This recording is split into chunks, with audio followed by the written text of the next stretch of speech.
I believe in the equality of all people of all races, and I think that the system of white supremacy should be dismantled as quickly as possible. And furthermore, I believe that it's up to white people across the globe to make sure that that is becomes reality, because of the fact that those who are oppressed can't do it, and if they do it, they have to do it through some sort of violent mean and manner, when it doesn't have to happen that way. It could literally be dismantled overnight if people chose to do that, but it has to be the people in positions of power, because if you're affected by racism, it's like people say, if you're white you can't, or if you're black you can't be racist, or color you can't be racist because you don't have the power. Because racism is a system. It's not really a thing you say to somebody. That's prejudice. Anybody can do that, but in order to really topple the system of white supremacy and not have people feel like, well, I'm not racist. It's like, yeah, well, you might not be racist, of course, but there's a system that people benefit from, that they have to be willing to look in the mirror and say, I benefit from this. How can I actually change this? From simple things that happen, like somebody getting stopped and it looks like it's unnecessary, to small microaggressions that aren't okay. You address those, but I can address it, but it's just me addressing something that is already what it is, instead of you addressing it and saying, hey, that's not okay. I want you to know that that's not okay with me, and this person is not affiliated with me whatsoever. Matter of fact, here, why don't I do something for you to help make your date better and easier, I think that that's the best way to really kind of trample that. But I feel like most of the world's problems would be solved if we could just get over that system of white supremacy. There wouldn't be as many wars, wouldn't be as many people dying, violence, poverty. It all stems from white supremacy, because that was a system that was created in order to, control certain parts of the globe and the world. And if we do away with that, people would be a lot happier, I think. A lot easier to deal with. Overall, man. Space for everybody. The world's big as hell. Gotcha. Yeah, man. So do you mind if I ask questions about No, why bro. you Go did that? ahead, bro. Shoot. First, can I get a sense of your confidence that this is true? Yeah. Say on a scale from 0 to 100. 110. 110. No, 100. Simply because it's not just my personal experience. It's just anywhere you go, anywhere on the planet, white supremacy controls. If it's economics, in any form of human activity, whether it's economics, religion, war, sex, entertainment, it's all controlled by somebody who is not colored at the top. So the people who are at the top make the decisions anywhere you go. Anywhere in the world? Yeah. Where people exist, white supremacy takes place? Yes, 100%. As long as you live on the planet Earth, it's the most, it's the strongest force on the universe. Anywhere? In the universe, yeah. Known universe. Because we could go to Saturn and it'd be blue supremacy, what I'm saying? They come over here and kick our ass, and now it's blue supremacy all over the, Could there exist a group of people who are not white that are not affected by this in the world? No, and once again, what you're doing is you're taking it and you're saying a group of people like that aren't white. Yeah, but see, that's not racist. We're talking about just the races overall, right? So I'm not bringing it down by people, right? Because once again, like I said, do I believe everybody's racist? No, of course not. You know what I'm saying? But the system is everywhere. So if you're basically, if it's not entertainment, it's economics. If it's not economics, it's war. If it's not war, it's entertainment. You know what I'm saying? There's always something that is controlled by the system that allows a small group of people to operate within that system. Whether if you're black or white, it doesn't matter. I could be a black person working for white supremacy. What do you mean by this system exactly? So the system is based around everything that we operate in, from every aspect of human activity, right? That allows us to, drive or eat or whatever the case is. Any area of human activity that we live in right now is controlled by that system. Right? That system literally is how things move and work and operate through and through. It doesn't mean if I go to the store and I get a Snickers bar, right, that that's white supremacy, but at the end of the day, it's the trade and the economics that is going on at a larger level that says Snickers is it, right? But if I come out with a candy bar, there's no way in hell if Snickers and all of the other candy bar makers wanted to say he's not getting in, that decision is not going to happen by anybody of color. That's just not going to happen. So it's like if I wanted to come out with a candy bar, I would have to do it in my own community, which is why you see that happen with Asians or Indians that come to the country in the United States. They create their own system, which should be done. But basically, you might get access, you might get pushed, depending on where you are, but at the end of the day, Snickers and Twix will always run it because they've had that history that was based upon the system of white supremacy that allowed them to get that foothold, right, and connection. So now, there isn't, like, for example, you're not going to see Asian candy bar take over Snickers or Twix, right, because it's so institutionalized that you're not going to get past a certain level because they don't want that to be the case. Not saying white people, I'm saying people that control the system don't want that to be the case. The people who control the system? Yeah. Are these people white, or they could be of any race? So essentially they could be of any race, but it's about the system, right, that controls what's happening. So if I can control a system, right, it doesn't matter who's working for it. I work for that system, you see what I'm saying? And that system has rules and regulations that you have to follow in order to continue working for that. It's like the Lakers, right? The Lakers have certain rules and obligations, and if you don't meet those rules and obligations, you're not gonna either you won't get the job straight up, or if you alter those or try to change those, you're gonna have a problem. Perfect example, Barack Obama, right? President of the United States, 44th President of the United States. He is literally one of the most powerful people on the planet, right? He campaigned on change and all that other stuff, which could have worked a lot better if the system of white supremacy didn't stop him from doing that. You see what I'm saying? They literally were saying you can't do anything. Anything that he decided he wanted to do, they blocked him. That is literally the system of white supremacy that was set up in the 1700s, right? Working to their benefit, because they're saying you're not going to be able to make these changes. He wants to put another Supreme Court judge on the bench. They're not going to do it. Why? Because that's going to change the face of how the system works. And they know that, which is why they're saying there's no way in hell you're going to put a progressive, even a moderate judge. Who is the they in this situation? So it would be, I can say Republicans because that's the easy people to point to, but I tend to go to the power structure, period. Those who have the money, who fund the politicians. And that's not, minority organizations, put it that way. That's the people with the real money, who are the real owners of the country, that basically pay for play. And it's not just the United States that is, but that's just what it is. It's always been that. Whoever had the money was able to control that. But the generational wealth of a lot of minorities, African Americans who have been here as long as white Americans or, Europeans, we haven't had the opportunity, based upon white supremacy, to build a generational wealth that would allow us to compete on the high level, that would allow us to put somebody in the position that we want. See what I'm saying? So when Barack got into power, he didn't get in power because of black people or even white people. He got into power because if you look at his donor list, it's the same group, Merrill Lynch, all these guys who were tied to slavery directly. They apologized for that. So it's the system that was set up that has now matured and grown. Whether it will be here today or tomorrow, I don't know. But the case is that all the wars that are happening, all the the issues, the major issues of the day, are just based around the perception. Can I just come into your country and take your oil?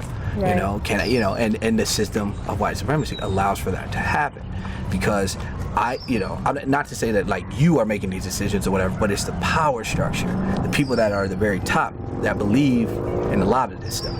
That's why you have people like Jeff Sessions who support a national stop and frisk, right? It's just a level.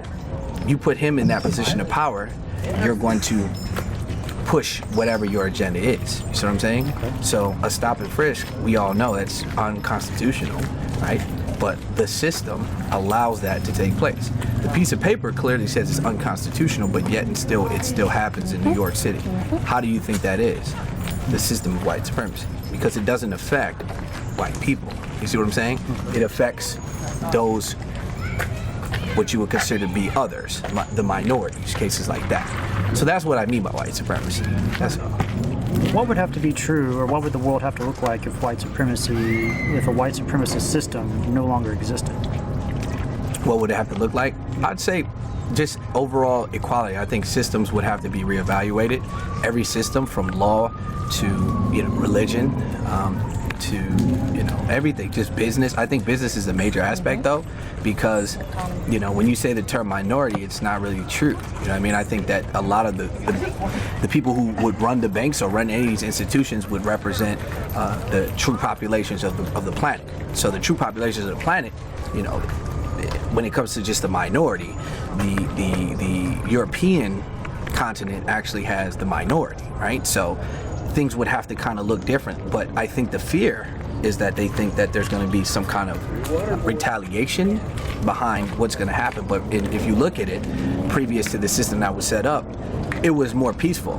People were doing. I mean, it depends on what you believe or what history books you read or what you look up. But there was a lot more peaceful trade. It doesn't mean that there weren't conflicts and there weren't war, but there wasn't war. But it was a lot less, death and destruction and poverty happening at one time. So I think it's just giving people more equality. Just saying, you know what, I like this guy, let's put him in a position of power. Or, you know what, this community is poor because it has been systematically made to be that way. Like, let's put resources into this community, right? You could destroy poverty overnight, really. If they wanted to, they could, because then you can educate people. The reason why you have all this stuff happening in Chicago or wherever is because they don't have any hope. They don't have anything, and they've never had anything. So if you give them resources to come up, right? Like, for example, we were supposed to get 40 acres and a mule, right? But what was it? It was Jefferson, I think, or Andrew Jackson, I think. He stopped that, right? So he put a stop to that. The question is why, right? Like, if we get the opportunities that are owed, essentially, then that will kind of even out the playing field a little bit more, because now you have more people who are educated, can go to schools that allow them to have a better life, allow them to pursue the American dream in a realistic way, So I think it's just equality. And then if you look at it now, there's an opium epidemic going on now. See, so when crack was going on, right, it was the jail sentences were out of control. Now they're treating it like it's some kind of, national health problem, which it is, right? But the thing is that, see, if you put me in the same position, I'm going to say it's a national health problem. I'm not going to be locking people up for 20 years because that's just, you see what I'm saying? I have no reason to do that, because at the end of the day, we're all human beings. I don't want to lock somebody up for 20 years. It's not in my nature, because there's no fear that I'm not going to be here tomorrow. You see what I'm saying? Like, I'm here. We're going to be here. Everybody's going to be here. So we got to be in this together. It's not you versus me or me versus you. It's everybody together. So that's what we mean by equality, because they can treat things in an equal way, but instead of giving people a reason to destroy lives, destroy households, take away fathers from the house so that there's nobody to raise the children, and then the children grow up fatherless, don't have a good education, resort to crime, because that's the only way they know how to eat. Then they get locked up, and the kids that they had have to repeat the cycle over and over and over and over again. That was created by the system of white supremacy. So that's what I mean. It's just equaling out the playing field, because we know what it is. We just have to actually, right? We actually have to change that. But see, we're in this country, we can't change that. Anytime we try to change that, we get annihilated. So if you look at Black Wall Street, if you look at Black Panthers, if you look at anything like that, it's destroyed. If you look at Martin Luther King, he was killed. If you look at Malcolm X, he was killed. So, this is real, you know what I mean? But it's going to take people at the top of that power structure making a conscious decision to say enough is enough, and we're going to change this, because either way we're going to all fall or we're all going to rise. But at the end of the day, we're here, we're always going to be here, that's just what it's going to be. But do you want to actually have equality or not? That's what it boils down to. And by equality, correct me if I'm wrong, are you saying all jobs would reflect the demographic reality of all people in the world? Yeah, so what I'm saying is that, because I can't, that's something that I can't project, but what I can project is that, what I'm saying is that equality in every aspect of government oversight. So if we're talking about education, we're talking about stuff like that equality. So if you have great teachers and great pay in the suburbs here, then there's going to be just the same amount of pay over here. And the books are the same that allow these kids to really delve down. And there are programs that allow these kids to really get out of the community that they're in, which is riddled with guns and violence and drugs, and get them somewhere and transition them and open their minds to something that's a little bit more different. What looks like inequality to somebody who's in a position of supremacy is actually equality, because now we're making up for what was put there before. So you got this person over here saying, well, I don't get these opportunities and I don't get that. With affirmative action, well, there's no respect of the past. So that's what I mean by equality. Look how hard they're trying to take away affirmative action, right? Because they say, oh, well, it's all equal now. Like, it's clearly not all equal now. So why are they trying to take it away? Because the fear of actual equality is a reality. See, you seem like a smart guy. You got the whole setup. So you're going to do what it takes to be successful. Doesn't matter if you're black, white, green, or yellow. I'm the same way. I think the same way. So there's inequality there, right? But the point is, what I'm trying to say is, I'm fortunate. I'm one of the fortunate ones. I made it out because my parents did everything right, perfectly, and had to work twice as hard to get to where they were. So now I'm in that position. You see what I'm saying?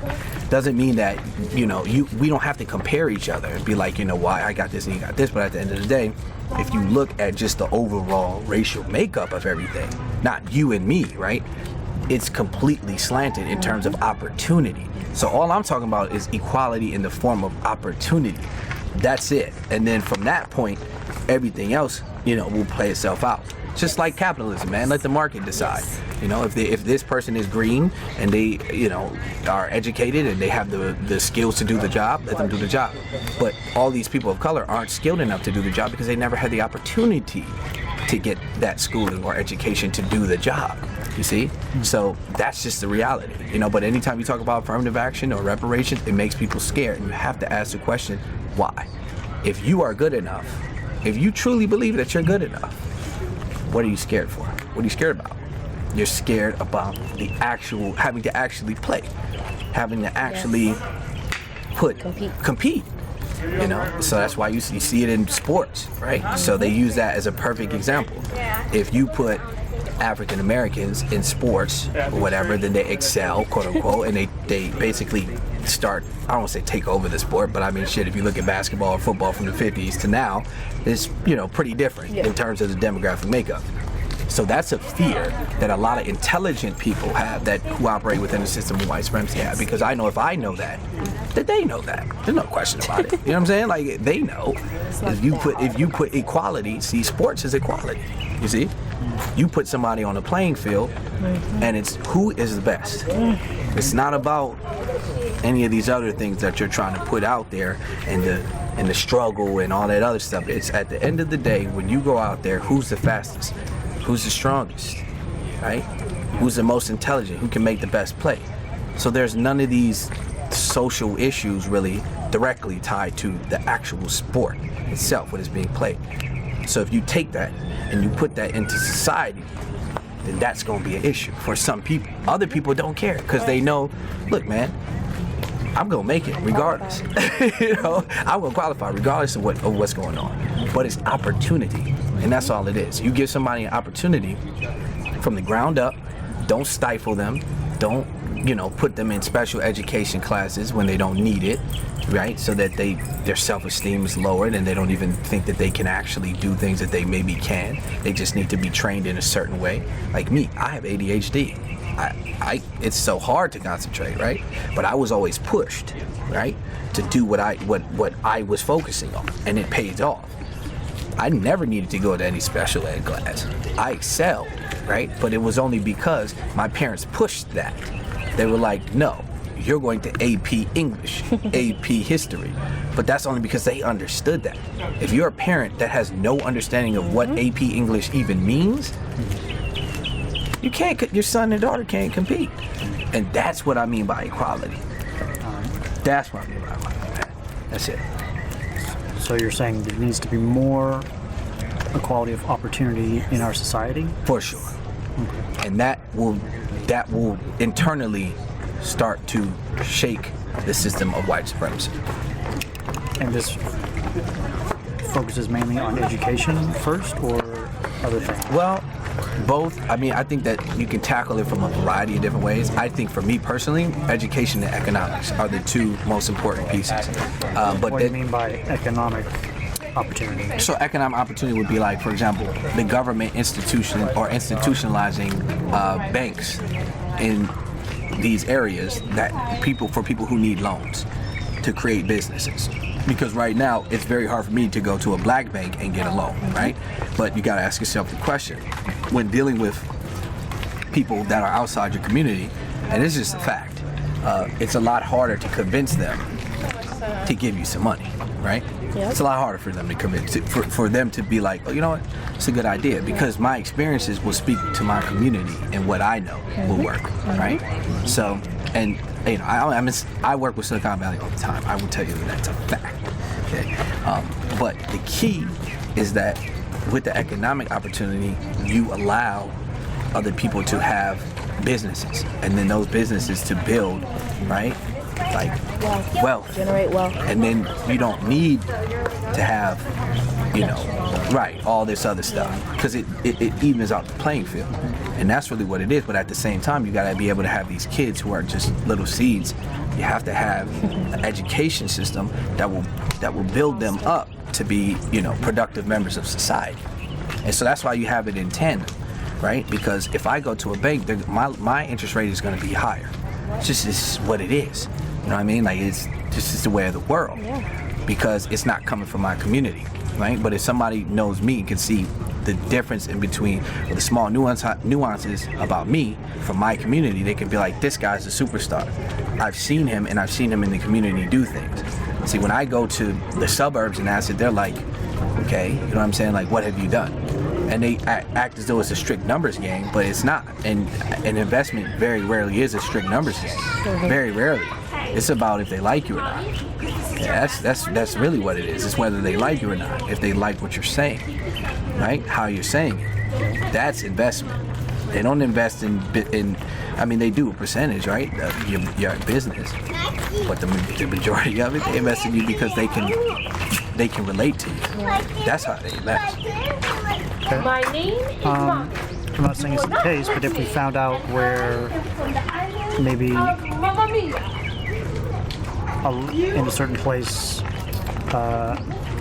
you found banks that gave fair business practices to people from your community, would that change your confidence in any way about this system? No, because it's not enough of them. You know, it's not enough of them. So it's got to be one in every situation, in every, you know, pocket of I would call poverty, right? There needs to be a systematic shift, right? Because that's like saying, okay, Michael Jordan, Magic Johnson, and, you know, I don't know, some other random black guy, you know, Jay-Z. They're millionaires, right? They got tons of money, but does that reflect the actual reality of the population? The answer is hell no, right? No. So it's like you can do a few things here and there, but that's not going to systematically change the system. The symptom, not the problem. You're just treating it. You know what I mean? You're like, you know, you get here, you, and you. That's oh, not doing anything. done. You know, Barack, president. Oh, done. We're good here. You know, so I get what you're saying. It's a good thing. I would never try to say that that's not good. I would encourage that to be, you know, highlighted even more. But the reality is, it's not enough. So what would have to be true, or what would you have to learn or see to change your confidence that at least this part of the system is not as it is? I would say that there would have to be an actual push by the government without any pushback about equalizing things. So I don't want Democrats and Republicans to even argue about it. It needs to be something that is universally accepted, needs to happen. And when both parties say this needs to happen, then I think that would be a positive direction. But they don't do that about anything. So to think that they're going to do that about a black issue, you know, good luck.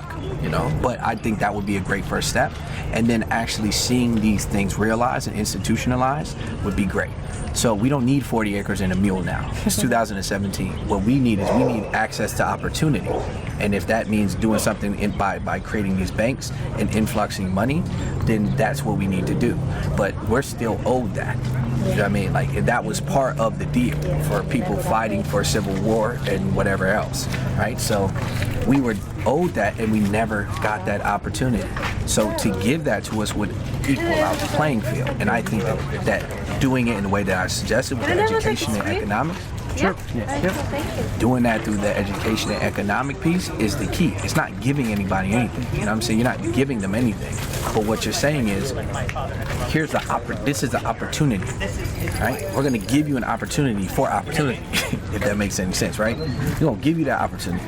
We're going to give you a fair shot and see what happens, right? But, you know, like when you look at all this stuff going on where people are mad and Trump and, you know, my stuff is messed up, it's like, when you look at people in my position, the way we see it is, well, you had 400 years. You know, you had a hell of a head start. If you didn't get it by now, they're way over there. If you didn't get it by now, you're something's not right. Yeah. You know, and so we don't, you know, we people in my community say we don't really feel that. You know what I mean? Like, you guys had a shot that we never had, and you know, it's messed up because I want to see anybody really, you know, not have opportunity. But it's kind of like, dude, it's just it's a reality of the world now, is that you're not special. Those jobs aren't there for you anymore. But guess what? They were never there for us. Mm-hmm. So now that job is gone, you know, to some guy somewhere else, it's the reality, and that's the system starting to break down. Their privilege has been taken from them, which is why they say make America great again, right? The privilege has been stolen from them, and they feel that, and so this is why they're upset. But the privilege was never given to us. So we say, why not just make it equal for everybody now? But that's not, they don't want that. No. They want to feel as though they're a step above other people. Equality is not really what they're looking for. They want those same perks that won't be here anymore, because the fact is that you have all these developing nations that aren't of European, or aren't totally controlled by European dominance anymore. So you have India, you know, China, Africa, it's a continent, but you get the point. They're all developing. And so in 20 years, you're not going to own all the gold mines. You're not going to own the diamonds. Somebody from there is going to own them, right? And now the system is starting to crack. It's starting to break down, just from a simple concept of education and opportunity being handed out to other people. Because if you look at the world 100 years ago, Britain controlled, I'd say, at least a third of the world, and now they don't, right? So now it's starting to shift, because you're not going to go to war with a country who has nuclear capability. So now you can't go to war with India and just go in there and be like, we're going to take your shit. You can't do that anymore. That you being able to exert your control like that won't happen. So if you can't do it militarily, then you have to try to do it economically. But you can't do it economically because they've got coders that'll do the same job that I do for, you know, $20 less an hour. So now they're penetrating our economic system. And so that's why it's starting to crack and fall. And so when you look at it like, well, we can all fall together, or we can all build together, that's the main point. But there's so many different fractions in this country right now. That's really the situation. So in order for this country to really survive, white supremacy has to die. That's the only way it'll work, because the concept of it no longer works. You know, it no longer works. So people have to work together of all, you know, races and colors. Otherwise, it's going to hell. Like, it's a fact. You know, so.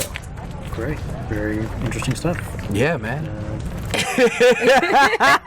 You're like, oh shit, this was a crazy interview. It's good, man. It's good. I enjoyed it, man. Thanks so much. Thank you so Yeah, much. man. Talking with you. This is very cool setup. Thanks. I like what you're doing. Yeah, man. This is awesome. I'm definitely gonna follow you on Yeah, it too, same. bro. Sure thing. Definitely. So you guys just talk about everything. Anything? Just anything, right? That's a good look, bro. really is. If I'm not doing anything, I'll definitely just be like, you know what? I'm gonna keep this one on my man's channel, like, you know what I'm saying? Like, cause I don't know what'll pop up, man. So that's cool, man. All right. Thanks, Trey. Yeah, man. Definitely so do. much. Follow you as soon as I get to the crib, man. Cool. Thank you so much. Bye-bye. Sure thing. Have a good day, man. See you. Bye.